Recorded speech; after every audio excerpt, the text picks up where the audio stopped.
Hello বন্ধুরা, আপনারা সকলে কেমন আছেন? আশা করি সকলে ভালো আছেন। আমি সুপর্ণা আপনাদের কাছে নিয়ে চলে এসেছি আবারও এক নতুন নিউজ।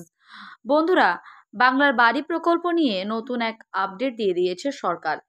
এই মাস থেকেই ঢুকতে চলেছে আবাস যোজনা প্রকল্পের টাকা। কবে থেকে আসবে সেই টাকা সমস্তটাই বিস্তারিতভাবে জানাবো আপনাদেরকে এই ভিডিওর মাধ্যমে। ভিডিওটি স্কিপ করবেন না, প্রথম থেকে শেষ পর্যন্ত দেখতে থাকুন। ভিডিওটি ভালো লাগলে অবশ্যই এটা লাইক করবেন, সাবস্ক্রাইব করে চ্যানেলটি পাশে থাকবেন।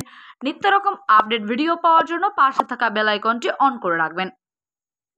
তো চলুন বন্ধুরা, কি বলা হয়েছে জানা যাক। প্রথমে বলা হয়েছে বাংলার বাড়ি প্রকল্পের টাকা নিয়েও বাড়ি তৈরি অনীহা, কারছবি রুখতে কড়াকড়ি প্রশাসনের।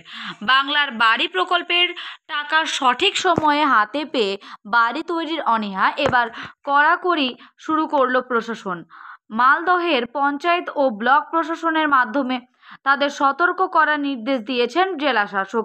বলা হয়েছে এর পরেও প্রকল্পের প্রাপ্ত অর্থ বাড়ি তৈরির ব্যবহার না করলে পুলিশের কাছে লিখিত অভিযোগ জানানো হবে। বাংলার বাড়ি প্রকল্পে কড়াকড়ি সূত্রের খবর, কেবল মালদহ জেলায় এখনও প্রায় 1000 বাংলার বাড়ি প্রকল্পের উপভোক্তা প্রাপ্য অর্থ পেয়েও নির্মাণ কাজ হাত দেননি। এরপর এই নিয়ে আইনি পদক্ষেপ দেওয়া হবে বলে সাফ জানানো হয়েছে। জেলা উন্নয়ন সংক্রান্ত বৈঠকের পর এই কড়া নির্দেশ সামনে এসেছে। কেবল আবাস নয়, যে কোনো সরকারি প্রকল্প রূপায়ণ করার ক্ষেত্রে ধীরগতি বা অনিয়মের ক্ষেত্রেও কঠোর ব্যবস্থা নেওয়া হবে বলে জানিয়ে দিয়েছে প্রশাসন।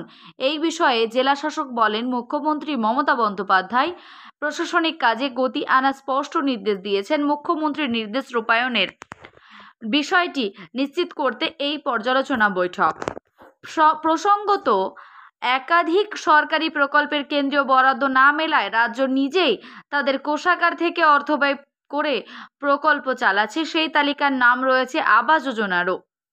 বাংলার মানুষকে আবাসের বাড়ি বানিয়ে দিচ্ছে রাজ্য সরকার। দুর্নীতির অভিযোগ তুলে কেন্দ্র বরাদ্দ টাকা আটকে রেখেছে। তবে বিগত সময়ে এই প্রকল্প চলেছে কেন্দ্রীয় বরাদ্দেই। উল্লেখ্য, এর আগেই 524 জনকে টাকা ফেরানোর জন্য নোটিশ দিয়েছে রায়গঞ্জ পৌরসভা। আবাস যোজনা সরকারি টাকা নিয়েও বাড়ি তৈরি না করা তাদের দ্রুত আবাসের অর্থ ফেরানোর নির্দেশ দেওয়া হয়। বলা হয়, নির্ধারিত সময়ের মধ্যে সেই টাকা না ফেরালে পুলিশের এফআইআর করা হবে। বন্ধুরা, আপনারা সমস্তটাই দেখতে পেলেন। যারা আবাস প্রকল্পে টাকা পেয়ে গেছেন এবং এখনো পর্যন্ত বাড়ি বানাননি, তাদের কিন্তু পুলিশের আওতায় নিয়ে আসা হবে, অর্থাৎ সেই টাকা কিন্তু সরকারকে ফেরত দিতে হবে।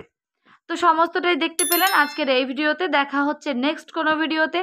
ভালো থাকবেন, সুস্থ থাকবেন, নমস্কার।